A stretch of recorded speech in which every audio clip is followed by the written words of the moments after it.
Hi, I'm Leah Voicey from Terrifier 2, where I play the Clown Cafe host, and you are listening to the Barrens Hideout podcast. One. Joining us today is the Clown Cafe icon herself, Leah Voicey. We're here to talk about Terrifier 2, horror, streaming, and music. So let's all go up in flames together as we talk to Leah about Terrifier 2. Leah, thank you so much for being here. Thank you for having me. It's a pleasure. Yeah, it's been a wild ride. I feel like for everybody on the Terrifier 2 team, whether you have a small part or a big part, I'm going to say that you have probably one of the biggest parts. Apart from like all the main characters. I went to go see Ice Nine Kills a couple weeks ago, and they're playing the Clown Cafe Yeah, they are. intro at all their shows. There's clips and people singing it, people doing covers of it. hmm It's it's been awesome. So it's cool to see other people start getting a spotlight from this little film. Yeah, for sure. It's been a really cool seeing the fan reaction. I think that Terrifier just has the best fans, the most dedicated fans. They're making us all feel really special.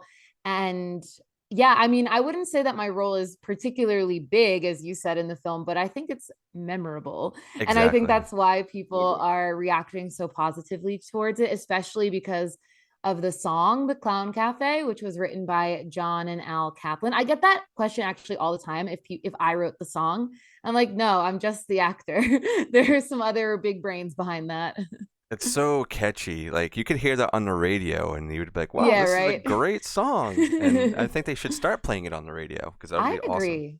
That'd be cool. It is such a memorable scene as well because it's so like out of context with the rest of the movie, and Oh, it's for sure. it's kind of like it almost kind of reminds me of like a bit of a kind of Freddy Krueger film in a way, like that kind of dreamscape where it just all really goes like batshit. It's like, what's going on here?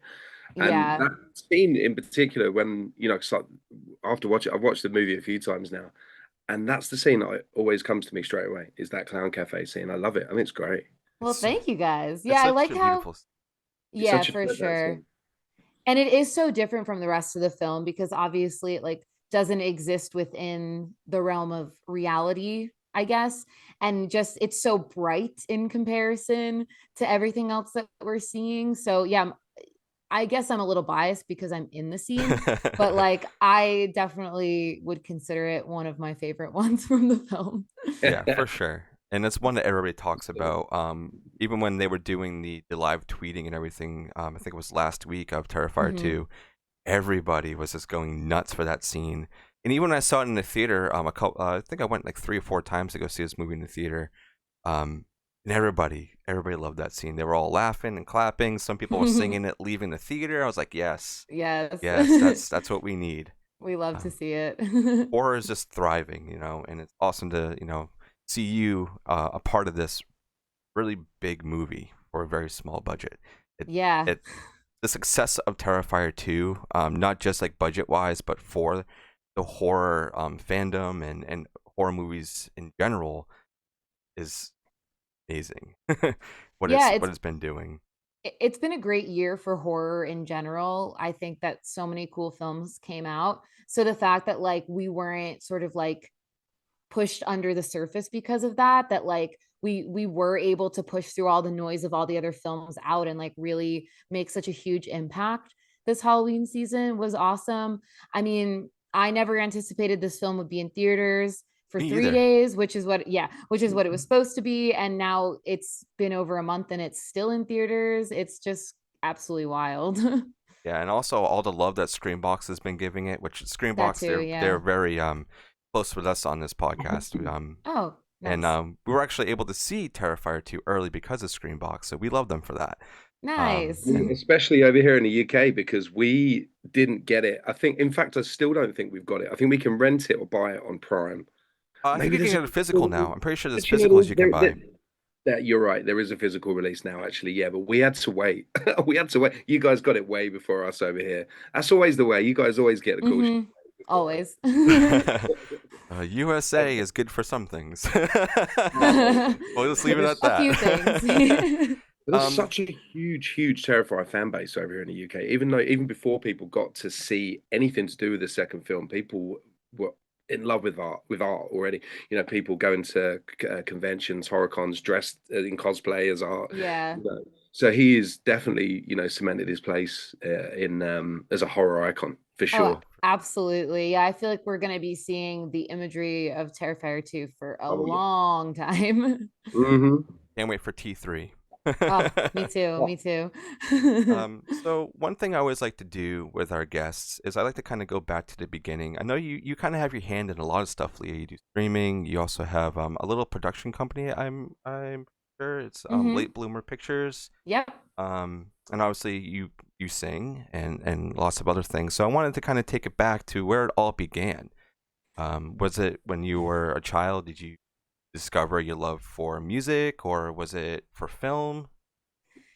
Yeah, I mean, I think for me, I just had a love of the arts in general, but I feel like it started actually with like musical theater, which is so funny because now I have like really very little interest in musical theater. But when I was younger, I was really shy, and my mom put me into theater classes to kind of like open me up a little bit. And then, I started getting soundtracks for my birthdays from like um different Broadway shows. And there was like this little room in our basement. It was just like this tiny little room and there was nothing in it. So I had like a little karaoke machine down there, and I had like all these notebooks where I would like print out the lyrics to all these songs, like not just musical theater, but like songs as well, put them in all these binders, and just like sit down in my basement singing like karaoke like day in and day out. And from there it evolved to theater, and like I went to college as a theater major, but they didn't have a musical theater program, they didn't have a film program. But by then I sort of like knew that I wanted to transition more into film than anything. Then I lived in New York for 8 years, I got into voiceover work through that. So yeah, for me there's never really been like one main focus of like, this is what I want to do.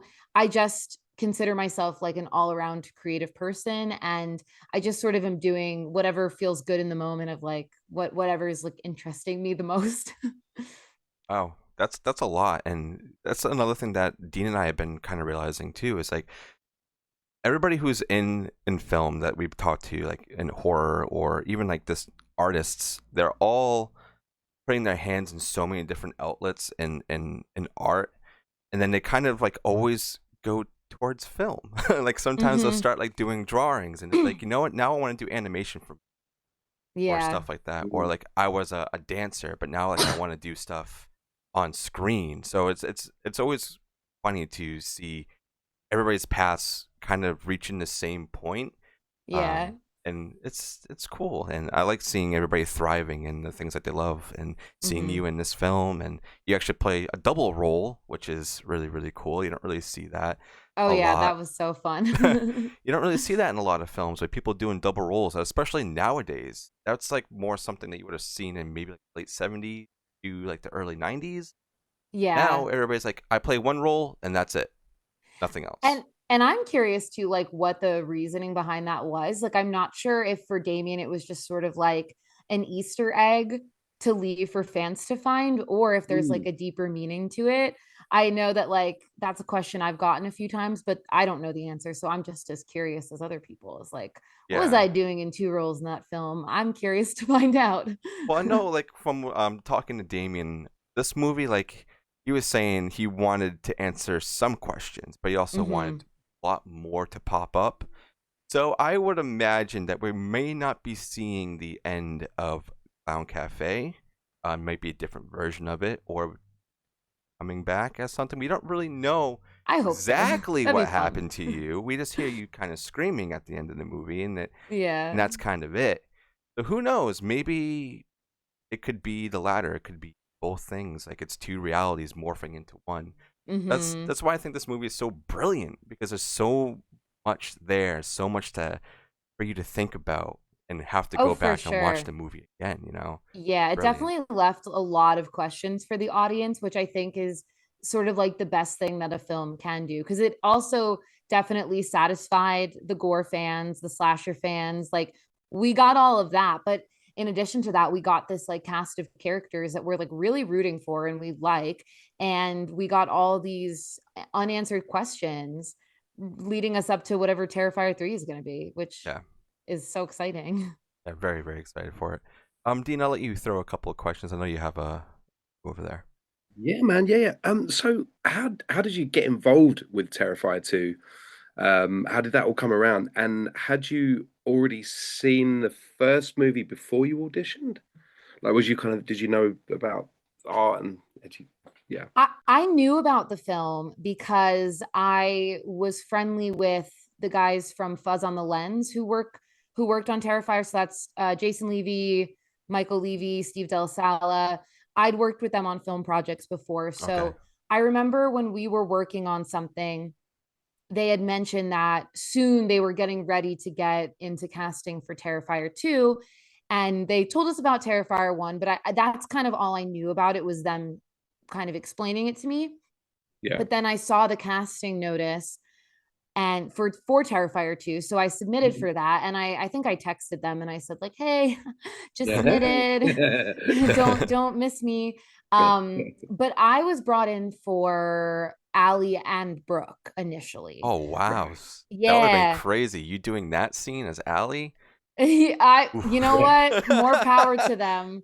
I'm happy where I landed. I mean, you did go up in flames, so I guess, That wasn't me though. That was Yeah, somebody yeah, else. yeah. No, I think it all worked out the way that it was supposed to, especially like with me having a singing background. I'm very, very happy that that was the role I ended up with. But more than that, like I'm glad that they even thought of me because, they didn't reach out to me for the initial audition. Like I submitted myself and I let them know that I was interested and they brought me in for Allie and Brooke. But for the Clown Cafe, they contacted me about that. I don't even think they put a Oh. casting notice out for it.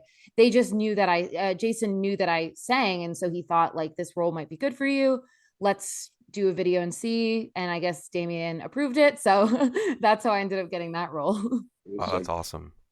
Yeah. And then the nurse was added in like months and months later after we had already finished the Clown Cafe. Like I thought I was totally done with the film. And then Damien, I guess, changed that scene. I think the scene always existed, but I think originally it was just like going to be another actor. Mhm. Yeah. But then he asked me to do it, and I was extremely grateful for that. And now it's an iconic scene forever. Yes. I'm taking a lot of questions off my list because you've answered quite a few of them in just that one Oh. answer. Sorry, I talk a lot. No, it's good. No, that's perfect. No, That's it's perfect. great. Are you a big fan of the horror genre? Have you always been a big fan of the horror genre? I am a big fan of the horror genre. So I always have this thing where like I love facing my fears. Like I don't like when I have things that I'm afraid of. So I go out of my way to like combat that. So when I was a kid, the first horror film I ever saw was Poltergeist, Oh and the yeah. Oh second one wow. was Chucky. Oh yeah. And I was young. It scared me so much. Those films really, really scared me. And I think because of that, I was always so interested in the genre and Mm, like overcoming that. And now like the feeling of getting scared, I like absolutely love it. I wouldn't say like within the horror genre that like gore would necessarily be like my favorite, but the truth is like I really do love all of it. I just haven't seen like a ton of the classics, right. There's so There's many a films lot. I haven't seen. So I can't say that I'm like a bona fide like well-versed horror fan, but like do I like getting scared? Absolutely. Oh yeah. And like I can sit home and watch a horror film alone with all the lights off. I'm not someone who's going to get like freaked out by that in the least bit. It's And I do it pretty often. That's so weird too when you think of it. Like everybody's like, "Oh, horror is so comforting." I feel like everybody who doesn't like horror, they're just like, these people are just the whack jobs. What are they I've doing? Googled this before. Like, what is the psychopathy behind people who like horror and gore? But my research was inconclusive. So I Yeah. don't know what it is that makes us like this stuff. But Tell you what, there was there was a book, and I can't. Do you know what? This is no help at all because I can't remember what the book was called. But there was a foreword in the book by Clive Barker, who did all the mm, Hellraiser movies. oh, my favorite. Yeah, explaining exactly why people like horror. And I remember reading it, thinking, "Oh my God, Ooh. yeah, that's true." But I can't remember what the book's called. So Well, if you find out, let me I know will let you know. because number one, I love Hellraiser. That's like one of my favorite franchises. And I would also love to know why people love horror, because I don't understand it, and yet I'm one of them. So Because we're all freaks. yeah, In the best of exactly. ways. Because like That's what real E-Run is. gore, like no way. I can't do real gore at all. Yeah, same. It's It it, was it Go ahead, it Dean. was something along the lines of us kind of just mocking our own mortality or something like that, just Yeah, I making like that. poking fun at it. It was something along those lines. Clive Barker put it very, very well, but I can't remember exactly what he said. I'll Yeah, try and dig it out and I'll let you guys know. I'll see if I can find it. please do. One thing I wanted to ask you, I know you were kind of touching on this, that you wanted to get into, I guess, horror conventions or conventions like in general. Is there any ones that you would like want to do, or like Terrifier or anything else? Is there like one that you're like, I want to get into this convention? Well, I'm on a few conventions at the moment. Oh, okay. I'm already on conventions. So I'm going to Spookala in December in a few weeks. Oh, And wow.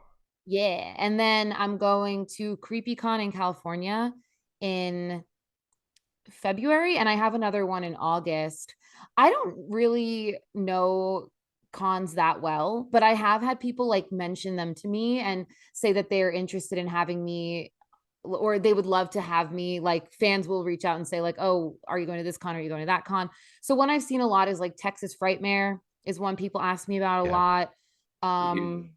There's one, I think it's called Hellhound. Yep. Is that, Yep. yeah, that's another one I hear all the time. Yeah, they're So I huge. mean, I will go to any con that the people running it will let me come to, honestly. You need to come I'm not doing to. much. You need to come to Salem Horror Fest in April. That sounds amazing too. Yeah. Yep. It's Wait, great. okay. Which one is that one? The one in Massachusetts. Okay. Well, yes, because I knew it was Salem. I think, yeah, I think I would, I've heard of that one and I was trying to get on Yeah, it. you should definitely come. That's not the Ice Nine Kills one, is it? Their they have convention? been there. They did a couple of things No, there. they like run their own convention, I'm No, pretty that's sure. the Silver Silver Scream. Screen. Oh, Oh, then the that was the one I Silver was Scream. thinking of, because I think that's in Boston also. Yeah, that one I think they're already selling tickets for. I think it's next Yeah. September. Mm-hmm. So they have that one. But yeah, the Salem Horror Fest. Dean and I talk about it a lot because I love Salem Horror Fest. I support Kay Lynch and everything that she does and what she does for the horror community in general. Is I always try to invite everybody that we get on the show to at least come and visit, even if you're not going to Yeah. attend there as a guest, because it's so awesome. And we moved it to April so that way it would be easier for people to go there. Because for anybody who knows, especially me, I live in Massachusetts and Salem's my second home. Is that in October it is a shit show.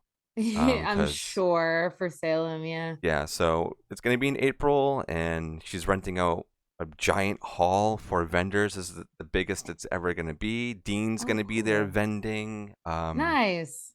We may or may not be doing a live show there. So That's cool. there's a lot of cool things going on. So I'm inviting you Well, to thank come you. on and, and I just mean, you sold me. I've been wanting to go to Salem so badly. So yep. April's the best time. It's like right there in yeah. spring. The nice cool weather still. It's not too crazy, so it'll be Mm-hmm. perfect. Kay Come would love on to over. as well, wouldn't she? Yeah. Kay would love to have some of the Terrifier guests there. Oh yeah. Absolutely. Yes. Yeah. And another thing I wanted to ask you is, since we kind of brought it up earlier, was your late bloomer picture. So how did that come about? And would you want to explain to our listeners and or watchers of what exactly it is? So Late Bloomer Pictures is a film company that I co-own with my friend Marissa Bertani, who actually, fun fact, was also in Terrifier 2. She was the TV anchor in that Oh, one scene. okay. Yeah. With when Sienna's like watching TV and she's talking about how Victoria Hayes messed up that woman's face. That's Marissa, my business partner. And it is a woman and queer run production company focusing on LGBT led stories. And Marissa and I, like, since we've met, have always wanted to produce work together and write things together. And actually, that was how we met the Fuzz on the Lens guys. She had known them through a project that she worked on them with. And then we had hired them to help us produce a little 5-episode web series called Roommates. And that wasn't released under Late Bloomer Pictures. That was released under Fuzz on the Lens. But that was the first thing that we initially had done. And, you know, since then we were just trying to figure out what our first like debut project under the company was going to be. And we actually got to film it back in April. We crowdfunded it, which was incredible that we were able to raise a budget. And it's called When It Pays. And it is about a struggling writer in New York City who is coming home for the Jewish Passover holiday. And she's hiding a big secret about her career from her family. And Okay. she's, you know, the film is basically just, it's like a slice of life film Okay. that I actually star in and I was the head writer on. It isn't out yet. We are still in post production for it, but I'm really excited to show it off to people and really show people what Late Bloomers is about, and, you know, Well, I'm excited. get working on that, you know. I'm excited. I want to see what else you're doing under the scope Well, of everything else. I don't want to spoil anything because it's not confirmed yet, but we do have another little script. So it's a very short, and I don't want to say anything about it except that it is a horror comedy and it's incredible. It's so good, and I'm pushing for that to be our next project. So we might be dipping our hands into horror just a touch for our next Awesome. project. Awesome. Well, I'm excited for all of it. I mean, keep creating, keep doing what you're doing. You know, we're always looking for new things to watch and consume. So the more people doing that for us, the better. So thank you for Yeah. doing that, Leah. Of course. Ian, I don't know if you have any more you want to throw before I go to Yeah. other ones I have. How many times how many times, I bet this is a lot. How many times do you get asked to sing the Clown Cafe song? I bet you get asked all the time. So I don't get asked to sing it that often because like I'm not face to face with people, but I Yeah. do get like the question I get the most is when will it be on Spotify? And the answer to that question is I don't know. It'll probably be when But the people ask me. vinyl's released or something. Yeah, I'm not sure. I know, like I spoke to Damien about it and it's definitely happening. I don't have control over that. That's like not my department. But people ask Yeah. me probably every day. I get that question Yeah, on yeah, yeah. Twitter specifically. How long did it take to film that whole scene? Because it's the set. It's like a kind of like a kids' TV studio, isn't it? That's the way it's Yeah. all set up. How long did it take to kind of film that whole It sequence? was 5 days in Oh total. wow, a Yeah. week. Yeah. So because everyone, in addition to everything with me and everything with art, there, and then like Sienna with the sword, there is also like all the deaths that happen, and every single person that was Mm, on set that day got a close-up of their death. Yeah. So mm, that in itself just took so long. You know, there's just so many angles that need to be, that we needed to get. And yeah, so 5 days. 5 days. Wow, that's a long shoot. And did you have any input into your costume or makeup at all? No, not Yeah. so much into the costume or the makeup. Like that was all pretty much set before I got there. But what I will say about Damien that I really love working with him as a director is he obviously comes in with his vision, but both times I worked with him on both scenes, he's always asking for actors' input. Like I specifically remember something in the nurse scene where he said like, you know, I was holding a clipboard and he was like, you know, where do you think you're coming in from? Like where do you think you're coming from? Does it make sense that you're holding this clipboard? Really asking my input because he doesn't want Mm, to like dictate something to us, I guess, that's going to feel Yeah. uncomfortable and then us not be mhm. able to perform it well. So I always appreciated that about him, that he really does care about how the actors are feeling and their input in the scenes and stuff. And it really Yeah, feels like an extremely collaborative process. yeah, that's cool. That's something I don't really hear a lot about with other directors, of being, you know, kind of like a guide to the actors and Hmm. whatnot, and like asking for their input. It's usually just like, okay, this is how it's written, and this is how we're doing it. We're shooting it this way, getting it done, and that's it. So Yeah. it's cool to hear that we have, you know, people like Damien that want to make sure that the product that he's creating for everybody, that it's, you know, it's logical in your mind and in everything else, and making sure that like, okay, this is coming off naturally. It's not Hmm. just like a forced thing. So that's really cool to hear. Yeah, for sure. I definitely appreciated that from him. I was listening to another chat that you did with somebody, and that you said in it that you'd been to the theater to watch it in a theater that you used to go to growing up as a Yeah. kid. How that must have been really bizarre. That must have, but in a cool way. That must have been like, wow, watching all these movies kind of growing up, and now you're watching yourself on this screen. That must Yeah, have been a really cool moment. that was so wild because I feel like every time I go back to that theater, it's also like next to a mall. And, we always just, as kids, used to get dropped off at the mall and then like Yeah, you meet up with your friends there. You're not like shopping, you're just kind of like, that was the spot we hung out. And then the movie theater was walking distance. So every time I go there, I get this like nostalgic feel. So then yeah, to be going there, and I went with my best friend from high school, and we went to see a movie that I was in, and it was crazy. And I yeah. remember there were two showings that day, so we went to the earlier one. It was around like 6ish, so it got out around like 9, something like that.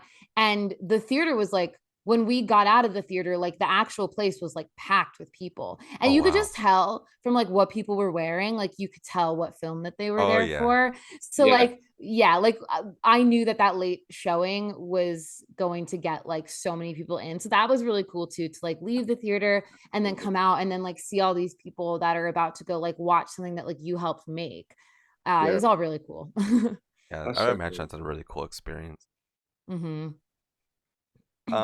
So another thing that we can talk about, since we're talking so much about the Clown Cafe part, how was it acting with Chris Jericho? Oh, so fun. That was great. So, I mean, I can't say that I was like starstruck. Like, I'm not going to lie and pretend like I'm a huge wrestling fan because I don't sport much at all. But I knew that like my cousins were really into wrestling. So I texted them and I was like, before the shoot, I was like, do you guys know who Chris Jericho is? And they were like, oh my God, that's crazy. And so I knew it was a big deal. But I think because like I didn't know who he was, I was just like cool as a cucumber. Like I wasn't, Yeah. starstruck or anything like that, which is I think a better way to be, like Yeah, more um level-headed. yeah, exactly. But I thought the scene was so natural. I think working with him was so easy. People have even given the feedback that it like really felt like we were coworkers and we'd like known each other a really long time. And I just remember that being such a natural, like easy day on set. And he was awesome, like so nice. Yeah, that was great. I want more of that scene. I want like a whole build up of like your actual day in the life working at that hospital before everything goes on. I want Yes. more of that. Like a little short film of me and Chris just like Yeah, doing our yeah. jobs. Yeah, I feel like and it's eating gonna pick brains. up. I feel like the third one's gonna pick up from there though. Damien Well, did tweet something like that. He said that Terrifier 3 is going to pick up right where Terrifier 2 left off. yeah, Mm. So but that begs the question, is it going to be with with Sienna or with, Anna or yeah. you? Or is Uh-huh. it going to be a split reality thing? So this is where you really start Yeah. thinking like, wow, is he going in like a multi-dimensional You film? know, like, when I was saying earlier on about the Nightmare on Elm Street vibe, like where you like, for example, Dream Warriors, you'll see like a nurse, but then the nurse will appear in the dream as Mm-hmm. like a kind of character. Maybe that's what he's got in mind. Damien's got in mind for the character. The character that you played as the nurse in the Clown Cafe. Girl. I don't know if that makes sense, but No, I get what you mean. And it's also like they say something like you can't dream something unless you've physically seen it in your life before. And yeah, so I yeah, yeah, wonder, like, because obviously Sienna is dealing with mental health struggles. Her Yeah. father was dealing with mental health struggles. So have they been to this hospital before? Have they yeah, seen me before?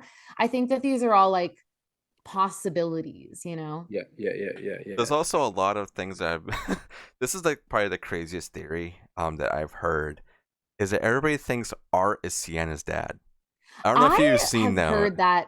Well, the day of the premiere, like we were all in New York City, and I had brought a friend with me, and he turned to me during the movie and was like, "Is Art Sienna's dad?" And I was like, "I don't." I don't think so at all. I did not get that at all, but so many other people were saying that. And the reason why I don't think it makes any sense is because I think it's been a year since the first killings in Terrifier 1, but Yeah. their dad hasn't been dead that long. I don't Yeah. think. Yeah, I think he yeah. died after the killing. So how could he be Art? Yeah.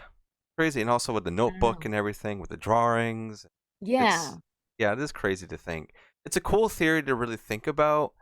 Like a lot of the other ones that are out there. Because there's so many of them, it's so hard to keep track. But that's the one that sticks out the most to me. That I hear everybody talking about. It's like, So many people, but I don't agree with that one. It's so Darth Vader too. yeah, You know what I it's mean? crazy. It's very, very crazy. Another one is like, what I was thinking, I was like, what if everything Sienna's seeing is not real? What if like what is real is like the clown cafe Oh or the gosh. ending, but like the whole main movie is a dream.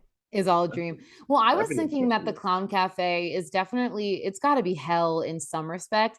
And I feel like all of us there are sort of like trapped in hell. Yeah. Like maybe we're some of his victims or somehow related to the story. I don't really know, but that's my thought on the clown cafe. I'm excited to get the DVD because I know Damien is going to talk more about it because Yes. I don't know what it means. Yeah, I know he tweeted out too. He said there's two people on social media that know what the significance of Clown Cafe is. Like Yeah, 100%. He said when the DVD comes out, I talk about it in the commentary. So I'm very, very excited to what it actually means because like we all me have our too. theories. Like hell is what I was thinking. Like that's the one I'm thinking of too. It's like this is Sienna's hell, and it's like her way of bringing art here or something like that. Whatever it Hmm. may be. It doesn't really pop up officially in her life until after she dreams about him. Yeah. So there's so much to this movie. So much. Yeah. Um, another thing I wanted to talk to you about because you do a lot of content. You don't just do the movies and whatnot. You also do streaming and you Yeah. also do a co-host spot on It's All Geek to Me podcast. So how's the podcast going? Oh, the podcast is going great. We are less than a year old. We're a little baby podcast, but we're doing really well for how young we are. And we're getting such great responses from people. Essentially, the concept of it is two best friends experiencing nerdy franchises for the first time. But for seasons 1 and 2, I have experienced these franchises already. So I'm just like showing them to Kelly for the first time, my co-host. So for season 1, we watched through all the Lord of the Rings, which are my favorite movies of all time. And now we're doing Star Wars. And yeah, we just basically watch the movies in chunks and then record episodes and sort of just like go through everything and our thoughts. I share fun facts along the way. And that's just been so good. And it's one thing I think alongside Late Bloomer Pictures is something I'm really trying to put my focus into, like those two projects, because I like being the person in charge of the creativity, if that Same. makes sense. Like I Mhm. love being an actor, but I also like being able to make the behind the scenes decisions as well. Yeah, And both I of I those agree to that. projects allow me to do that. And like with a podcast, there's so much you can do. Hmm. And the streaming also that you've been doing. I mean, you've been doing horror games, which that just fuels even more of your love for the horror genre. And how's that been going? Yeah, that's been good. That I've been doing for like a little over a year and a half. And I knew going into it that I wanted to be a horror streamer, but I also felt like I needed a little bit of like time to just sort of get used to streaming. So I started with like nostalgia streaming, kind of doing older retro games like old Yeah, Mario games and Zelda. And um that was fun because it was like easy for me. These are like games that I've played before. But once I started transitioning into horror, maybe like 5 or 6 months ago, I made the switch over. That has just, it's been so much fun because the games I primarily play are these like story formatted games where you're like making decisions that yeah. are then going to impact the story. And if you choose wrong, your characters will die gruesome deaths. So those are so fun because they stress me out. The jump scares always get me. Oh, that's And great. yeah, and it's like just watching movies with your friends, but I get to choose how they end. Yeah, that's awesome. Yeah, those are so fun to play. And it's been a really great way to connect with more people in the Terrifier community. Like they've been really great and supportive over there on the channel and helping me grow. And yeah, I just want to give everyone as much and the best content as possible. And I have many ways that I'm doing that at the moment. Yeah, Lots of I need to content tune into coming the from me. streams. I really, really. They're fun. We have a good time. You totally should. Go ahead, Dean. I think you had something you wanted to say. Oh no, no, I'm good, No, man. you good? Okay. Yeah. I'm just listening to you guys. But What was it? stream. Oh, okay. I'm Sorry, D. sorry, man. I was going to say, what was the name of that podcast again? I'm gonna check that podcast out. It's called It's All Geek to Me. It's all geek to me. I can Yeah. send you a link after too. I actually started listening. I Ah, think nice. this week, so I need to backtrack and actually start from the beginning. Yeah. Well, what's great about it is each season lives independently of each other. Like, you don't need to listen. If you're not interested in Lord of the Rings, you don't have to listen to that one. You could just go straight to Star Wars or vice versa. So that's what's good about it too. Yeah, and we kind of like us, like this podcast. We're only a little over a year. We're probably like a year.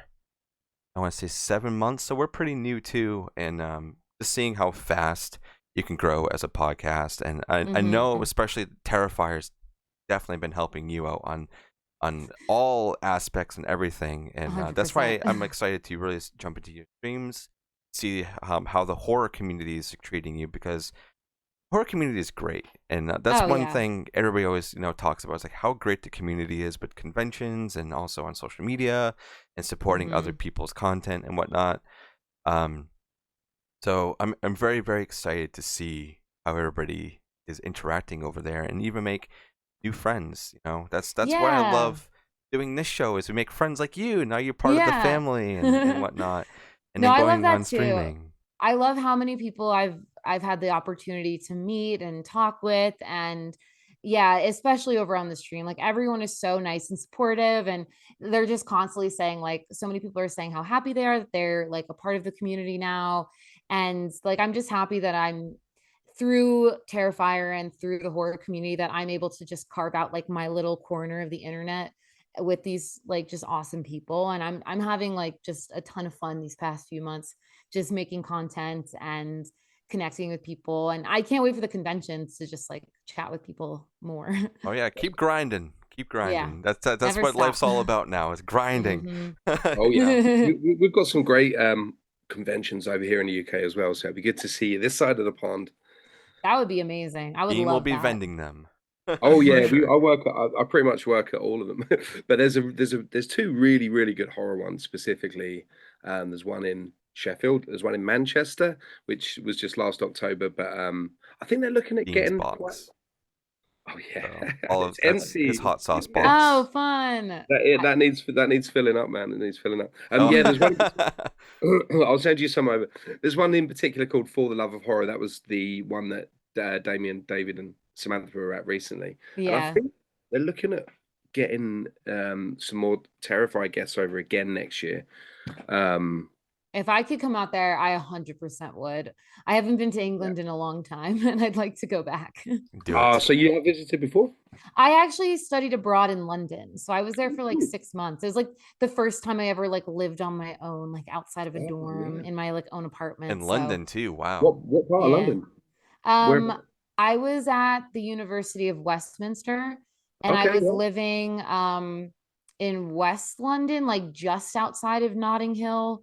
Would you Like, like Gloucester Road or something like that? Or that's so familiar. I don't think I was over there, but there's a canal, and then there's there's a Portobello Market. I was oh right yeah, near yeah, the yeah. market. Yeah, I was like Never a few really. blocks away from that. Ah, that's cool. I wondered because I played in bands for years and years, and we used to play in a club in Soho, and there was tons of American students that used to come Mm.